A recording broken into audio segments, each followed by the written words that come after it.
This is the ROPS. The ROPS is called the ROPS, which stands for Rollover Protection System.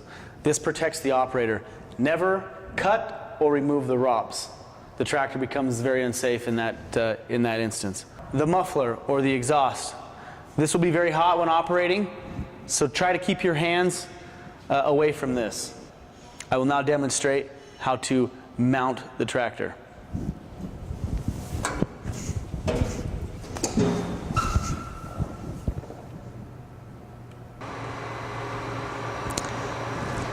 Underneath this shield is the power takeoff, which we have talked about. This is the point in which power can be taken from the tractor to drive implements. The PTO is very dangerous. There's much horsepower and torque behind this.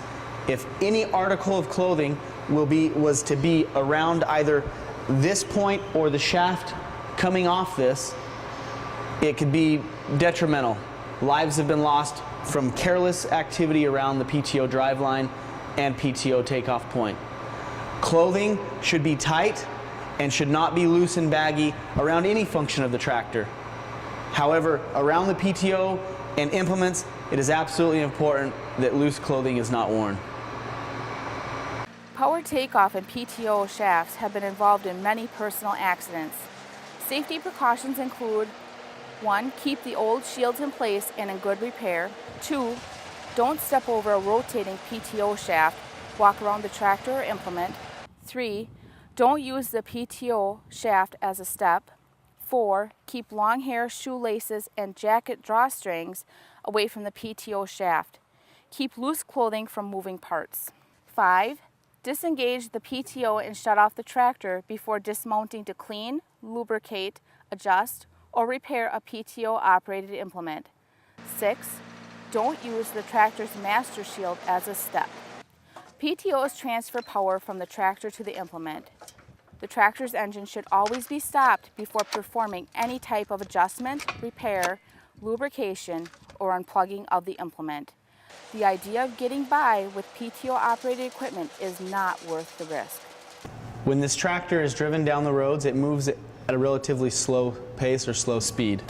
This sign informs other vehicles and other operators that they are coming upon a vehicle that is moving relatively slower to the speed that they will be moving. Below that is an orange park brake lock lever. I will demonstrate how to set the park brake and how to release it. This park brake will keep the tractor from rolling when the unit is not in gear. Whenever this tractor is started, mounted, or dismounted, the park brake should always be set for safety. Many people have died and lost life because they've been ran over by these machines because the park brake is not set. It is absolutely essential that the park brake is set every time the unit is started or mounted or dismounted. I want to give a brief demonstration on how to set the park brake and the use of the brake pedals. Currently, the brake pedals are in the locked position. The park brake is set. To disengage the park brake, I'm going to apply pressure, push the orange lever down, and then the brake is released. If I was on an incline or a decline in this moment with the tractor off, it would roll and it would be unsafe. So if I was to get off the tractor, I would need to apply the brakes and lift up on the lock lever. The park brake is set. Currently in a maintenance position, all the way raised with the hood up. This position with the loader is fairly unsafe.